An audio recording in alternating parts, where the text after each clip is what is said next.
Welcome on in, golf fans. It's your boy Gsluke here with our DFS and betting live stream for this week's Olympic golf event. Gonna break down the weather, what to expect from the DFS side, some strategy, lineup construction there, and then towards the end, make sure you're ready for all of your prop exposure with whether it's some of the averages that we've seen from Blake Golf National or some exposure over there on Underdog, Prize Picks, or Pick 6 to go out there and get you started. So any questions, feel free to go ahead and throw those down in live chat. Hopefully you guys are having a fantastic Wednesday and are ready to dive into the golf. So say hi if you guys haven't already down there, and let's go ahead and get this thing rocking. So we're going to start it off with a look at the weather forecast heading in, which because there's only about a 3-hour window of tee times isn't going to have a massive effect on our process. Even if there was going to be a decided weather edge, it would only be for maybe like a third of the tee times, but even that, it would be minuscule because of the lack of a spread. So there's only 60 players. They are going off in threesomes off of hole number 1. So if it was off of both holes number 1 and 10,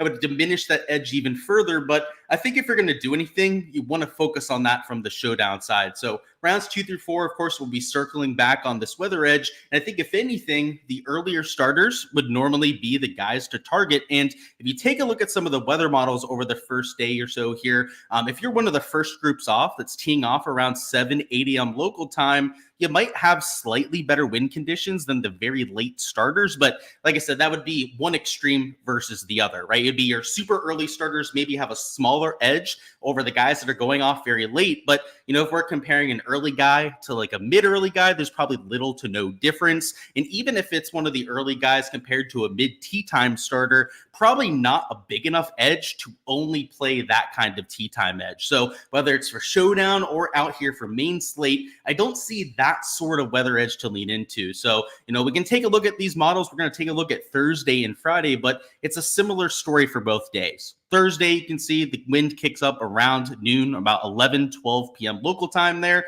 You look at the Medio Blue model on Thursday, it's calm for most of the day out there. I do have to say a little bit of a thunderstorm chance, but if there are thunderstorms, they're going to have to stop play because of the electricity. So I would say it's not very actionable because of the format here, and there's only 60 players in the field. So if we go through these a little bit more, I like looking at this UKV model. In my opinion, it's probably the most accurate out of all of these.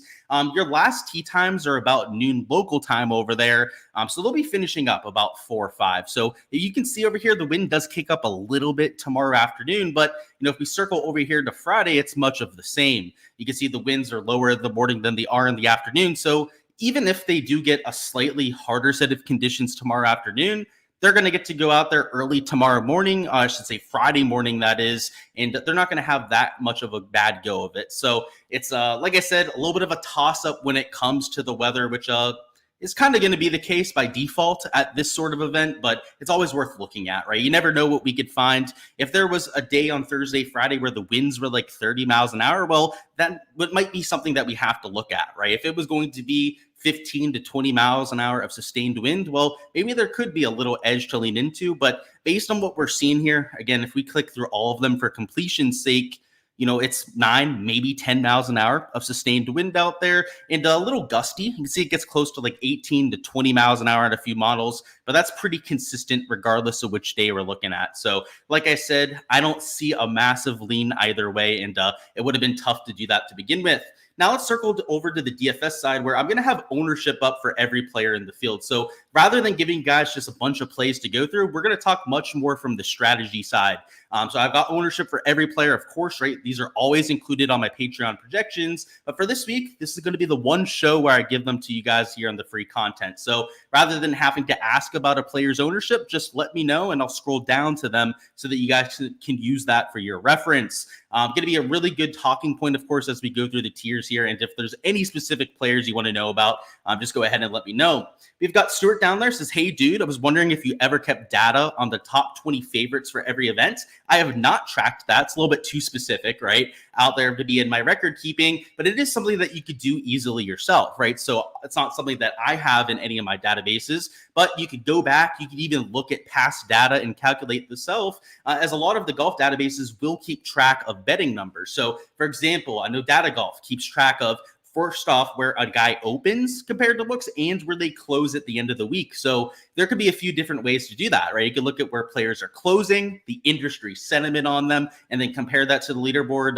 There are endless possibilities for that. So no, just a little bit too specific of a stat category for me to actually run out there myself, but it would be very easy to go out there and back test. So I'd recommend it if that's something that you want to look into. I'd recommend one of those databases that not only is going to give you the finishing position, the shots gained and stuff, but it'll also show you those closing betting odds. So the one that comes to mind to me would be Data Golf. So you might want to check them out. What's going on? Kevin said, what do I think about Sharma in the 6K range? I would say that he's chalky. So we're going to see the ownership number when we scroll down there, but he is way higher owned than everyone else. So I don't want to tip my hand too much on whether I'm playing the guy, but he's got elite course history. He's playing pretty well, right? We've seen him pop at a few events. Open Championship played well. Also had that really good showdown day for us a few weeks before that.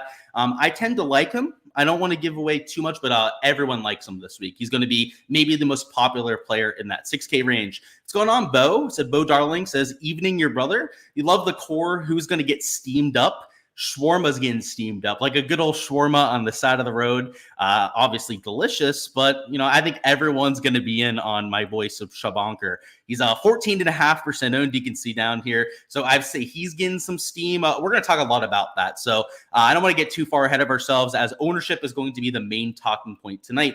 What's going on, Brian? What's going on, Ben? Lean between Jaeger and Griot. I don't love, questions about leaning between two players, so I'm going to stay away from that one, Ben. I'm sure I'll give you my take on both players, as we only have 60 guys. I'm going to try and touch on almost everyone in the field, but I'm going to try and avoid those sort of questions, right? Use your own process. Go with your gut out there. I don't want to build your lineup for you. That wouldn't be right. And frankly, I'm not the sort of person that would ever take that kind of advice from somebody else. So I don't feel the most comfortable giving that out to other people. You should have your convictions. You should live and die with your process. If you've got a specific question about the two, like, which one's the better ball striker? Which one do you trust more at this golf course from a course fit? I'm all for that, right? But I'm not going to help you choose between the two players. What's going on, Phil? Hopefully you're having a solid time. So let's talk about the process, strategy, and ownership for this week. And up top, we've got an interesting dynamic going on with Scottie Scheffler. On Monday, I thought he might be a lot chalkier than what we have him at here. But you can see I've got him at lower ownership than guys like Xander Schauffele and Rory McIlroy. I've got Scottie, in fact, at under 20%, which honestly, if you would have told me that on Monday, I would have said was completely unthinkable. I mean, he's the world number one. He's playing at a golf course that seemingly fits his game very well. And the reason for that is all about this price tag. On a Monday, sometimes it's hard to get a feel for all of your builds and where you're going to go from the lineup construction perspective. And the more and more that people toyed around with their lineups, right, myself included, out here Monday, Tuesday, and now we're over here on Wednesday, the harder it is to fit in Scottie without using just some dog shit players down there in the 6K range. There's no ifs, ands, or buts about it. The guys down there are sketchy at best. And while the top end of this field, maybe the top 30 players, is major championship-esque. I mean, it's the best of the bunch out there for at least maybe the 7K range and up. That 6K range is nasty, just like an alternate field kind of event. I mean, there are legit creative player sort of players down there in that 6K range. So it's tough to fit in a Scottie Scheffler when you don't have a lot of guys you trust down there. And the unfortunate aspect of playing him is that a lot of guys are going to use the same cheap options. So by using a Scottie, you're going to see a ton of people use Sharma in those lineups. You're going to see a lot of people use Zanatti. He's got elite tier course history here. You're going to see a lot go to a Nick Taylor and Emiliano Grillo down here in this range. Even guys like a Jaeger, Manicero, David Puig are all going to be extremely high owned out there in Scottie lineups. So though Sharma might only be like 14.5% owned, right? We're going to talk about the ownership down here when we get to this range. In Scottie Scheffler lineups, he might be 25 to 30% owned. So that sort of combination, those sort of, pairings are things that you have to consider in your lineups as well, because by going up there to a Scottie Scheffler, it is forcing lineups down into that 6K range, which is, again, artificially going to bump up their ownership in those combinations. So I still like Scottie. It's a great thing that maybe he's lower owned than what we were expecting. But the byproduct of that is that the guys that you have to take down low now are going to be way higher owned than what you were hoping for. So any sort of ownership discount that you were getting on Scottie Scheffler is going to be given up by getting to some of those other options. So just know that those combinations, those super cheap guys in the 6K range that you're probably eyeing as sleeper plays are going to be extremely high owned out there with Scotty Scheffler. I've got Xander's the highest owned of the bunch. In fact, highest owned player on the entire slate, coming in off the major championship victory. Obviously, you probably could have seen that coming. I've got a little bit of steam coming to Rory McIlroy. Feels like with his comments in the media, the fact that he's on home European soil probably makes him a comfortable click for a lot of your casual fans out there.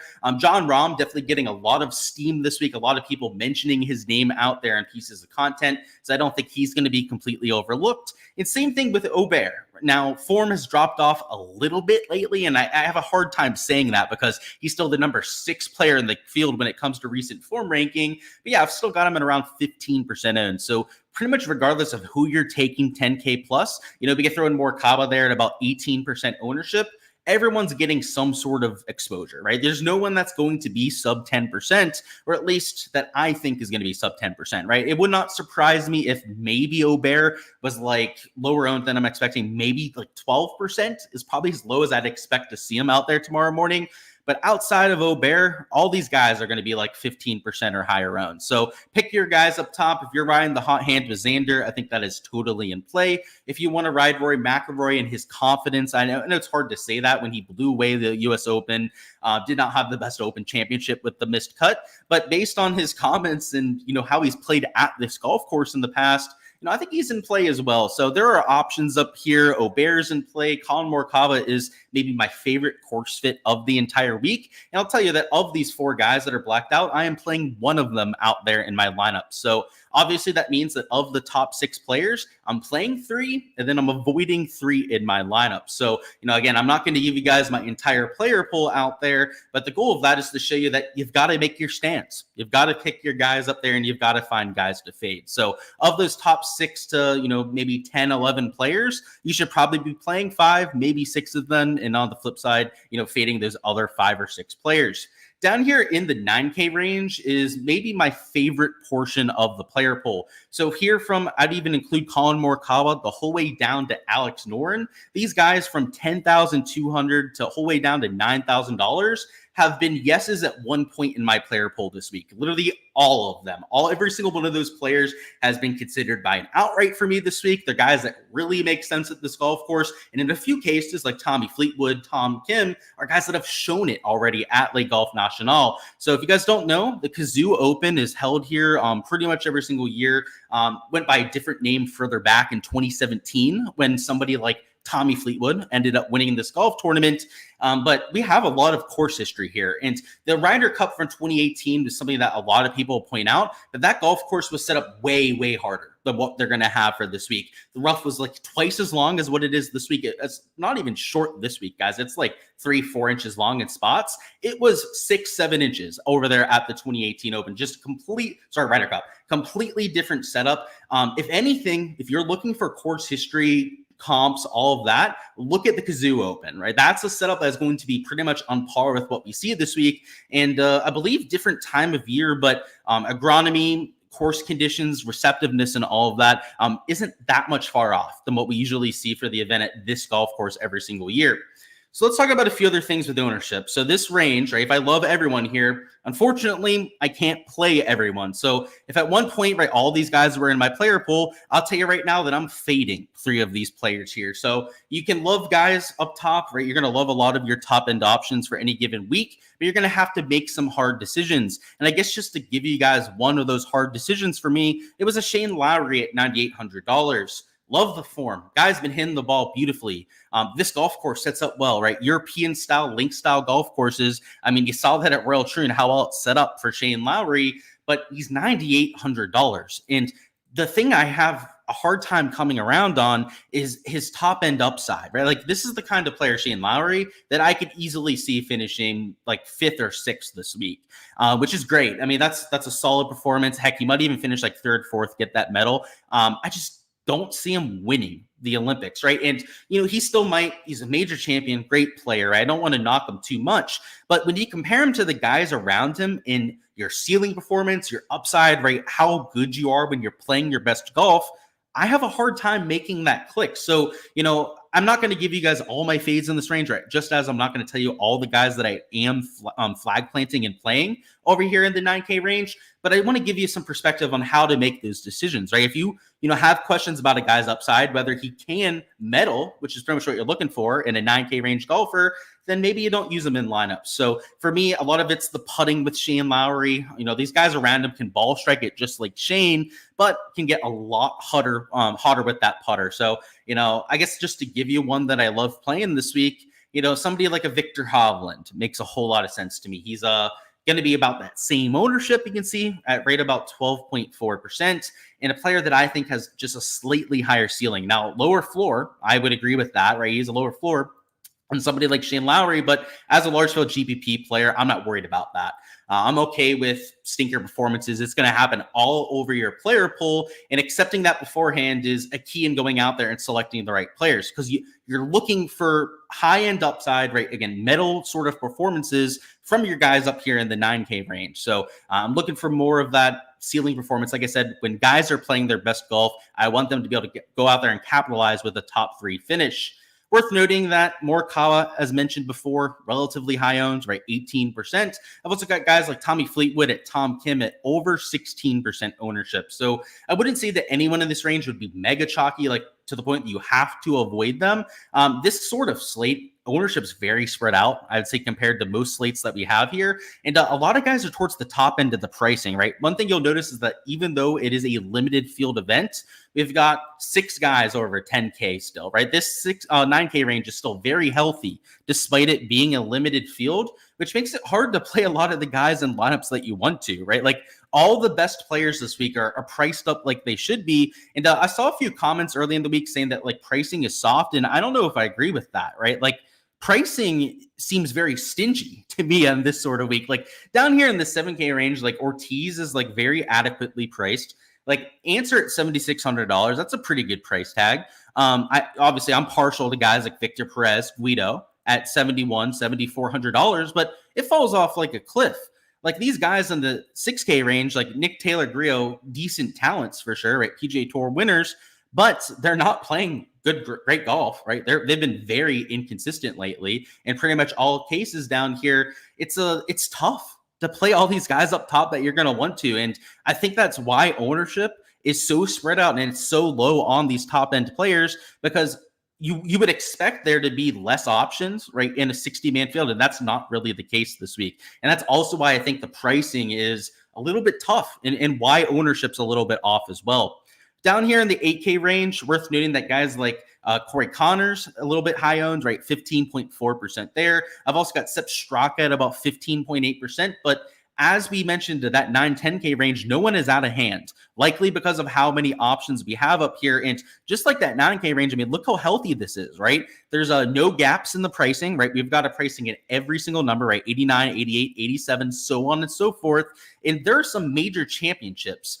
There are regular 156-man PGA Tour events, guys, where this is not the case, right? Where there'll be a gap from, like, it'll go from 8,900 to 8,700 sometimes. After the cut, when we have Showdown, even more so the case, right? Out there for events, there's that same amount of players here, right? 60, and they haven't done that. So I just want to point that out, because it's having an impact on my builds, and you're going to see that with ownership. It's a strange week for sure. Just a lot of guys that are probably more expensive than they should be.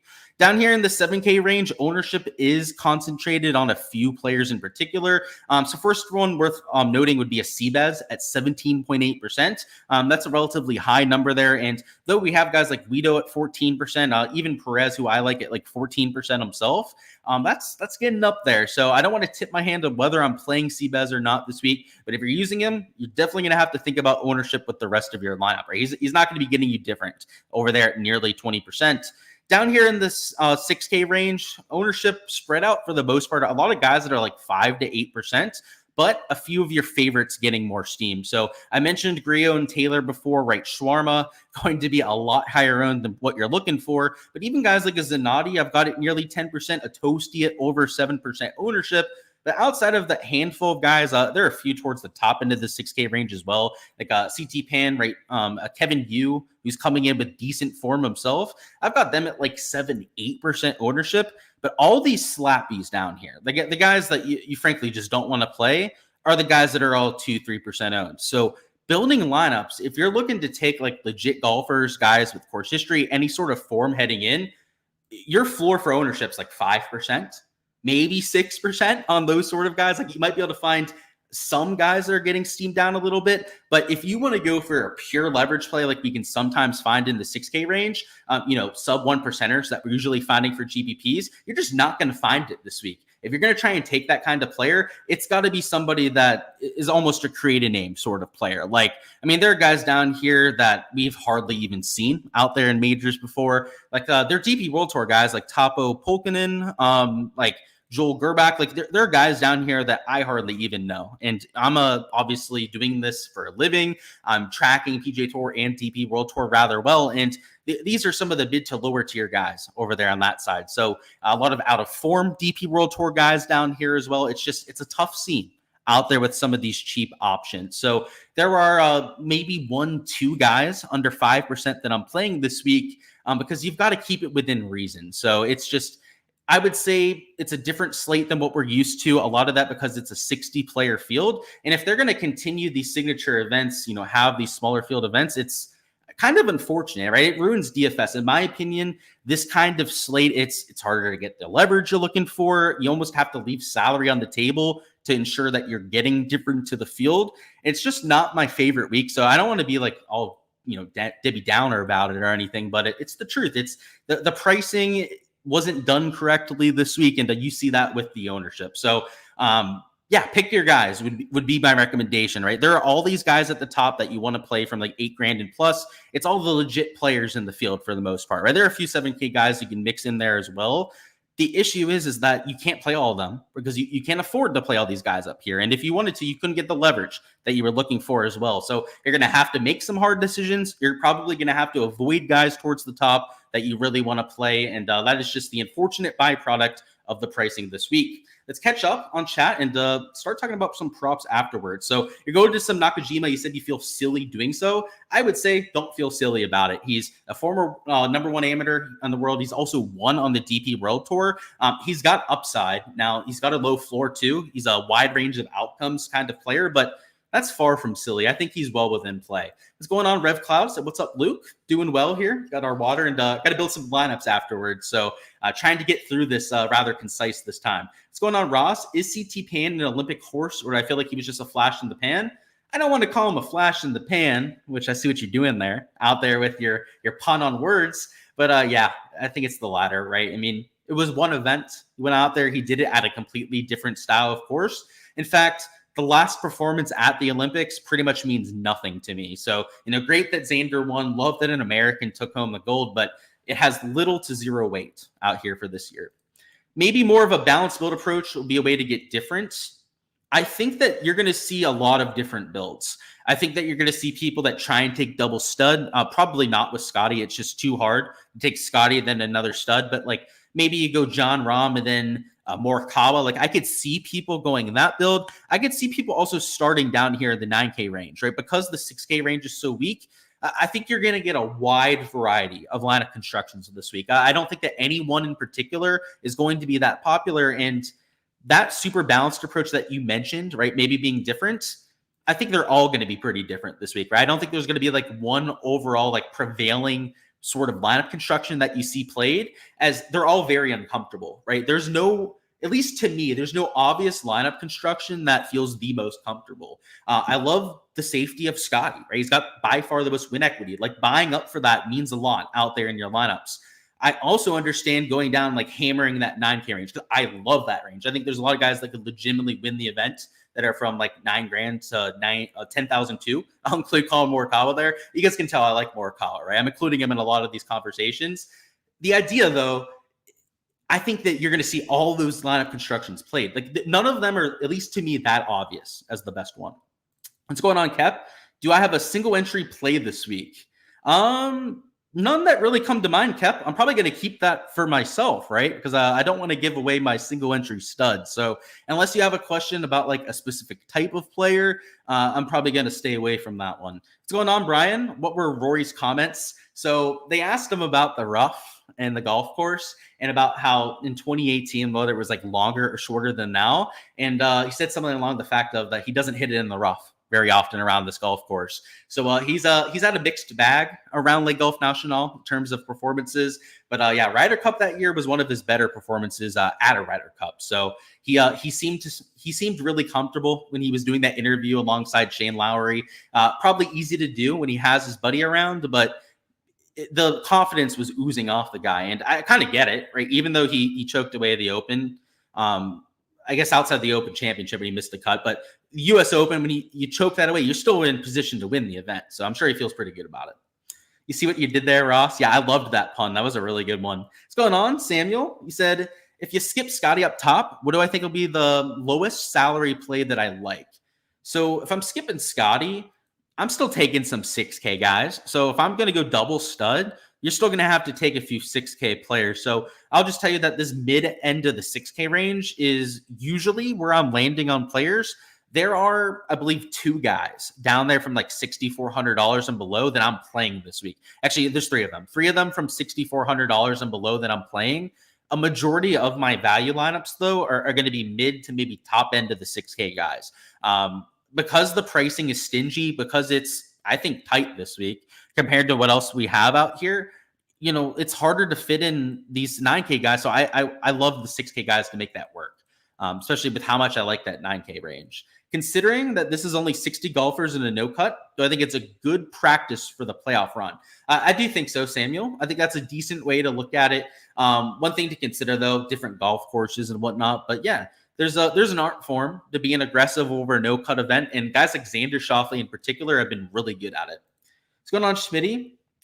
The guys that are used to building 50 plus lineups do not like weeks like this. Yeah, I agree with that. I build 150 lineups every single week. So I'm right there with you on it. And the pricing to me is just the chef's kiss, because 60-man event, no cut, right? The edge is harder to come by. You mix in the fact that the pricing is dog shit. And yeah, I'm still playing this week. I still think there's an edge. Just know that your lineups, though, I don't know how to put it lightly other than your lineups are going to suck this week. Like, I feel like the scoring, like your actual winning lineup this week in GPPs, isn't going to be nearly as good as what it normally would.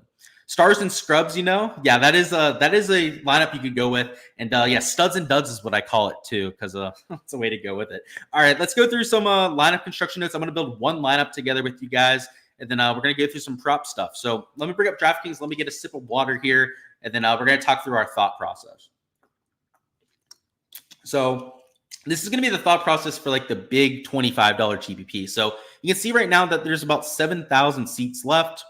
Earlier today, I thought there was a chance that there could be some overlay, but with the fact that there's 7 hours to lock at this point, I think you're going to see this at least get to like 34, 35,000 entries, if not get the whole way filled, the whole way up there to 37,000. So I was thinking about 150 maxing the 25, but with the pricing, with the fact that I think this is going to fill, I'm going to stay away from that. So I'm going to keep my exposure to the $5 GPP as I typically do and go with it that way. But what we're going to do here is build a lineup for the big $5, the big $25 GPP, big 50-cent GPP. If you're one of the small guys going out there and playing that, to give you your thought process out there for this week.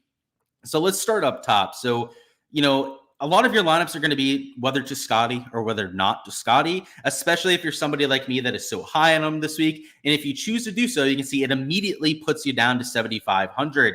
One thing to consider about Scotty Scheffler lineups, and I guess I'll just throw this out there, is going hyper balanced after taking Scotty. A lot of people will be super tempted to go, okay, let's throw in Scotty and then let's find our second man in. And a lot of people are going to go fishing in this bottom end of the 9Ks or maybe even the top end of the 8s for the second man in this kind of lineup. I think guys like Norn, Connors would be a common second man in here. If you're going to go hyper aggressive about it, more like stars and scrubs, you could go with Fleetwood, right, at $9,500. Or you could go a little bit cheaper and maybe take like your Tom Kim at like 16%.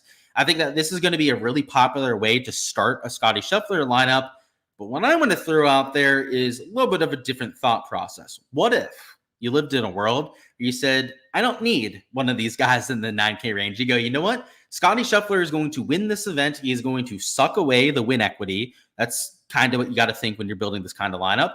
And you go, screw all these guys up top. Unless they're finishing in second and third, maybe I don't have to have them. And instead, you go down here and you go hyper balanced about it. I've done this in a few builds. I think that it's going to be very different. I don't think you're going to see a lot of people go Scotty and then drop the whole way down to this either bottom end of the 8s or even top end of the 9s. I just don't think this is going to be a very popular narrative. So maybe you just jam in some of the guys down here. So like an Ortiz, Abraham Answer over there at that kind of price. You could throw in your Victor Perez, a Migliozzi that I absolutely love here. And it doesn't have to be this balanced. Like if you wanted to be a little bit more, spendy with your second man in, like maybe you did make it like a Minwoo or a Sepp Straka at $8,500, you could still make a very competitive lineup avoiding those 6K studs. So I know a lot of people were mentioning like, oh, if you play Scotty, you have to play a 6K range player. I would argue that you don't have to. I mean, you have to build a pretty unorthodox lineup. You've got to take a huge gap from your first man in to your second man in. But there are ways to really get wacky out there with Scotty lineups. And like I said, if the guys that are finishing with the silver and bronze medal aren't like these 9K golfers, and let's say Scotty does end up winning this event, that kind of lineup could get there. So you're building for a very specific narrative out there. But I think if there's anyone to build around on a boat race kind of build, it's Scotty, right? Like you wouldn't build a boat race kind of lineup around, I hate to say it, even like a Xander or a Rory, right? Like when's the last time that they've boat raced a field, right? Like Scotty Scheffler, we know he's capable of winning by a massive margin. We've seen it.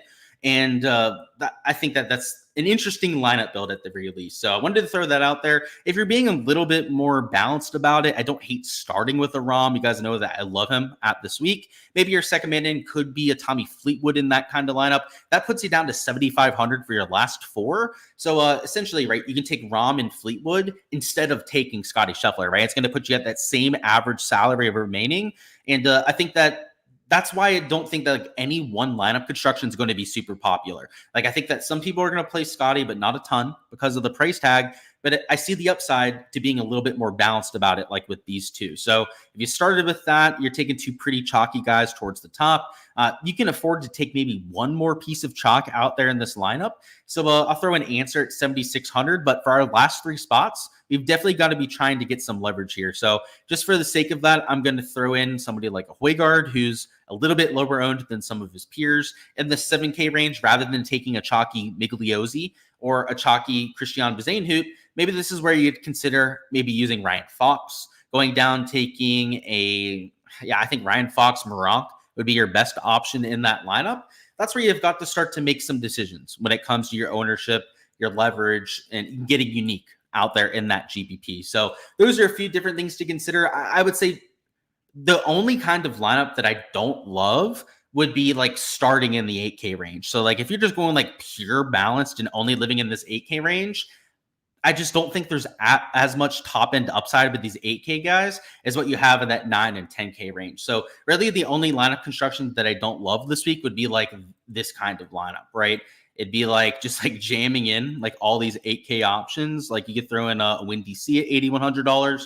Obviously, it can be any sort of variation off of this, right? Maybe not as balanced as what we have here, but this kind of lineup where you're going to have 3, maybe 4 guys in the 8K range just isn't my favorite either. So that's what I'll say about lineup construction. You can definitely play around with it a little bit. And when you're using somebody like Scotty Scheffler, sometimes you've got to think outside the box a little bit, right? And that's kind of what I was going with by showing you guys that lineup construction where you skip that 9K range and perhaps something to consider yourself. So let's catch up on any questions. That's all I've got for DFS. We're going to talk about props here in a minute. I've got some underdogs, some prize pick stuff to bring to you guys, and we'll get on out of here. So where are we at? Where am I at on Schmid?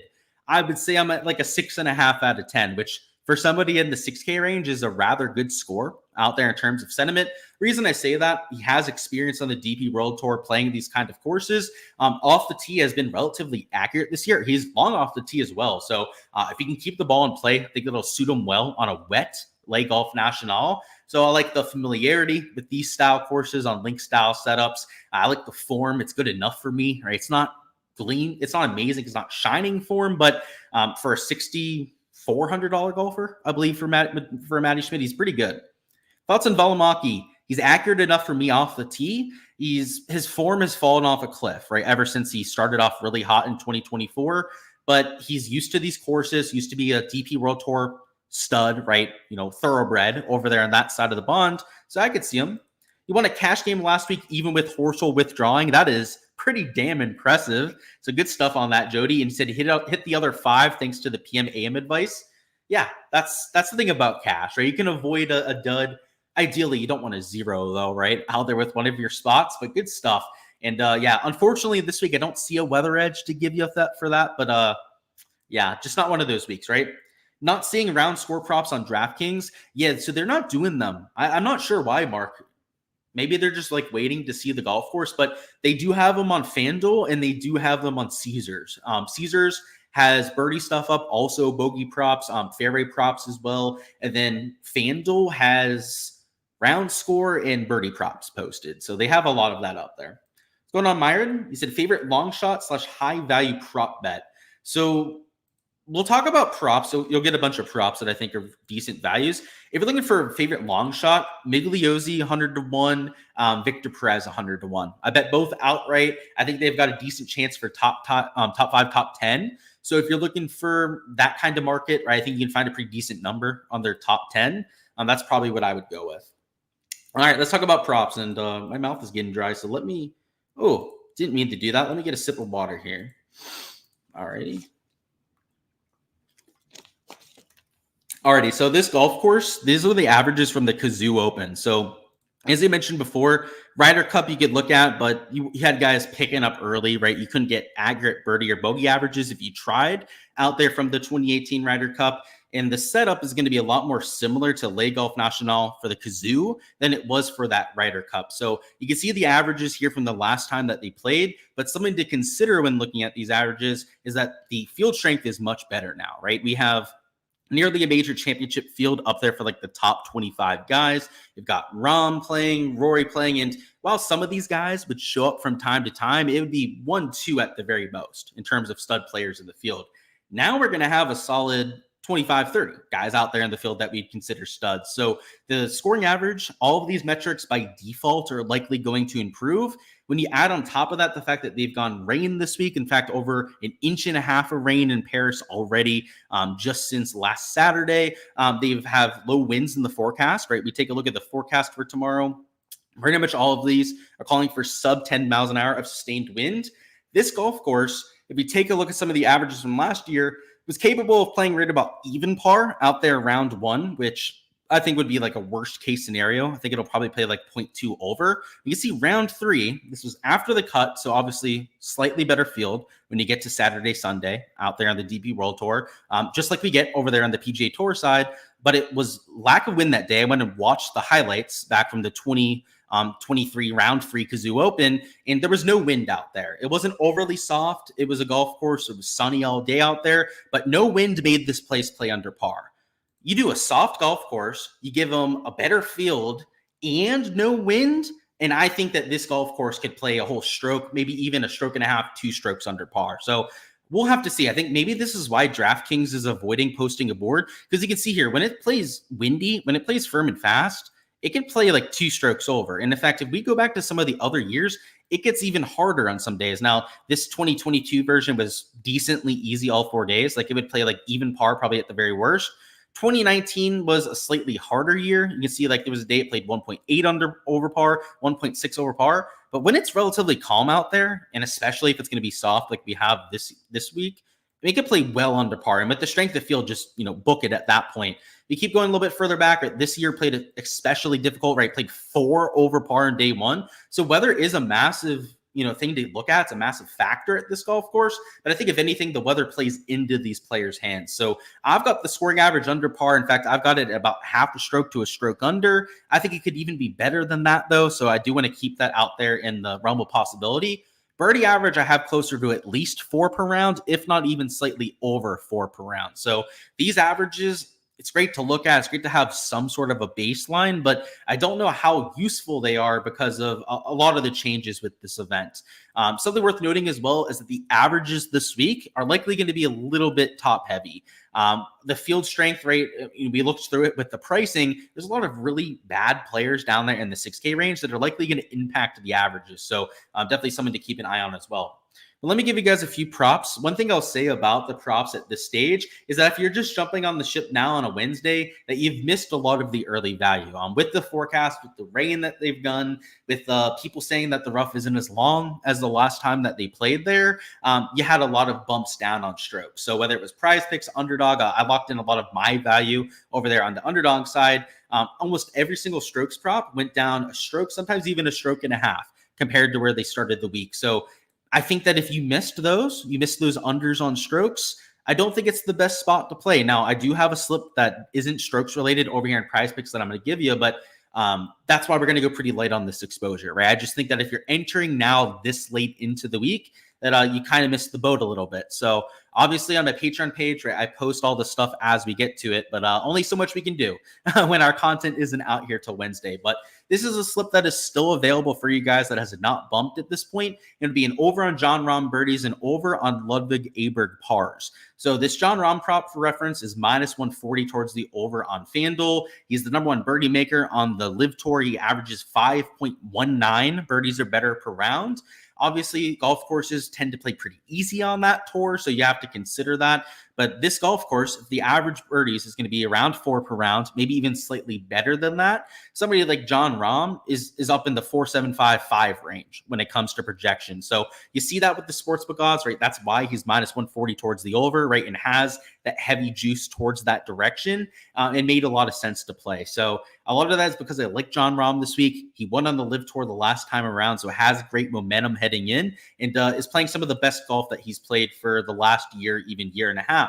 On top of that, we got this Aberg over on pars or better, which you can see down here has this paying for a 3x payout. So normally if we were to correlate two props like this, right, like take like an over on birdies and an over on pars, this would only pay 2.75x. Now, it's probably because it's under the Olympic golf heading, right? They haven't fixed all of the correlation stuff out there for this category on their site. And because of that, we can get a better payout than we should on this pairing here. And just to give you guys a reference, Ludwig Aberg is the number 3 bogey avoider in this field. I believe it's Scotty Scheffler, Alex Norton, and then number 3 in this field is Ludwig Aberg.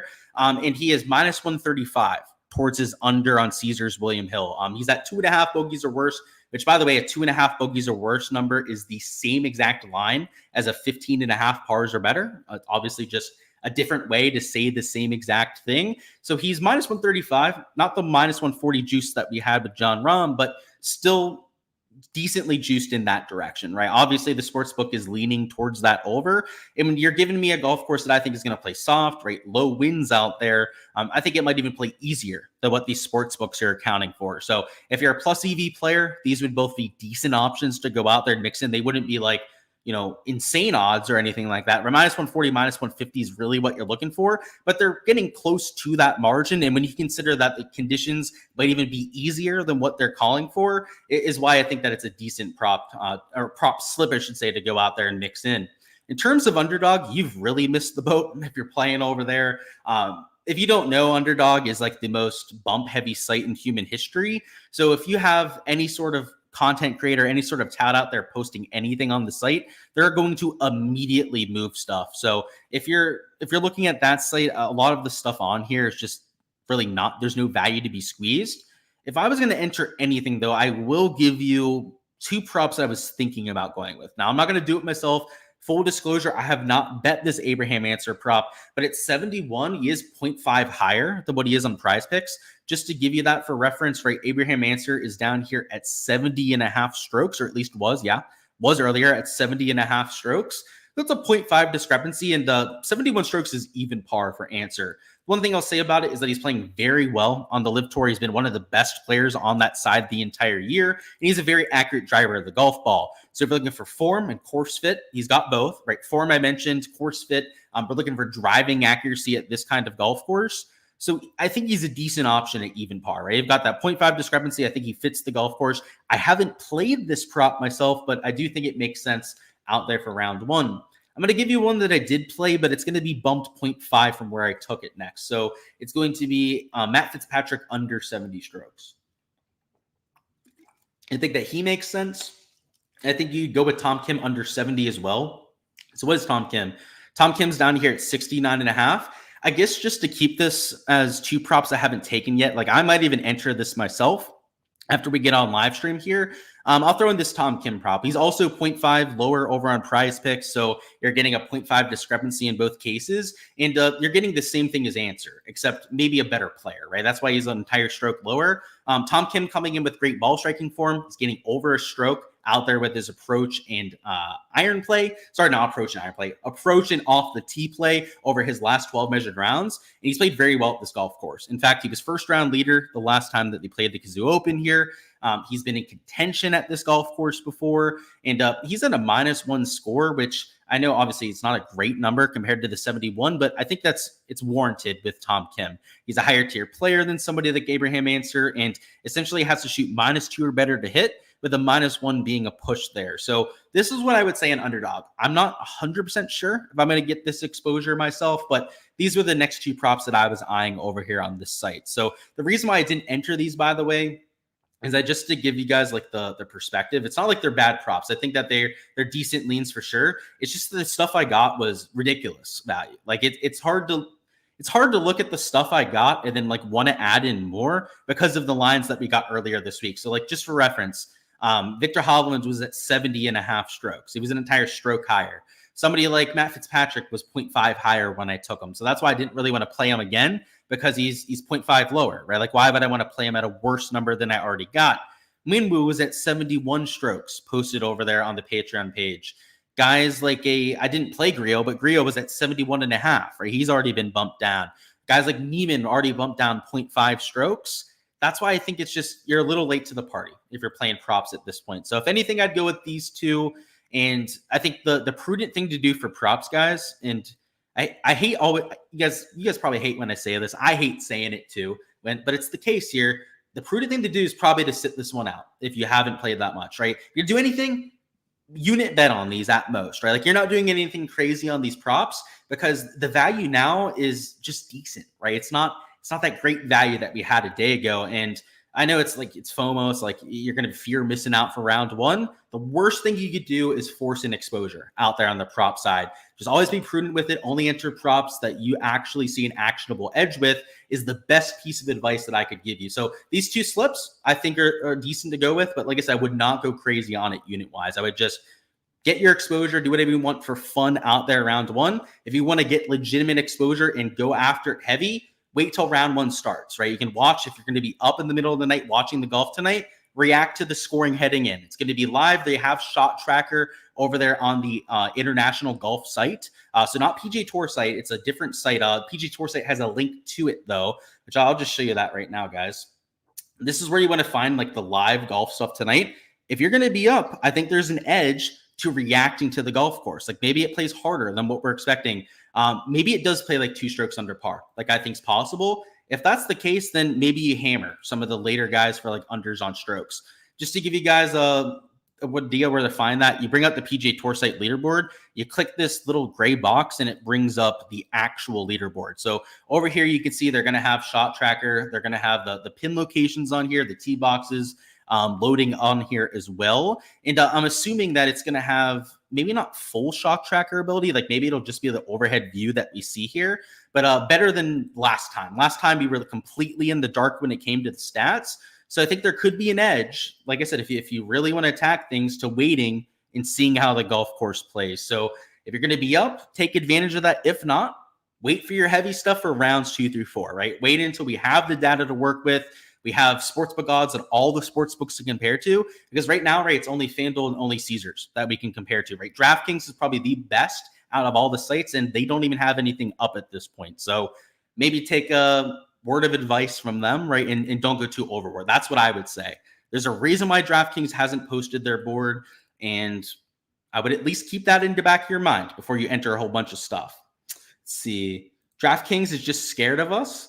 I would love to think that, Mark, but I think they're just being prudent about it, like I just said, though. But yeah, I get what you're saying, man. What's going on, Jackson? Any love for Schmid? I do have some. I think it's like 60. I've got like a 6.5 out of 10 out there in his rating. And who would I like more between Matty Schmid or Ventura?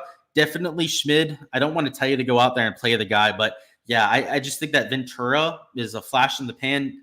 He's played on the tour before. He lost his tour card multiple times. He's a borderline even professional golfer at this point. So I hate shitting on the guy. He's probably going to have a great week now that I said that.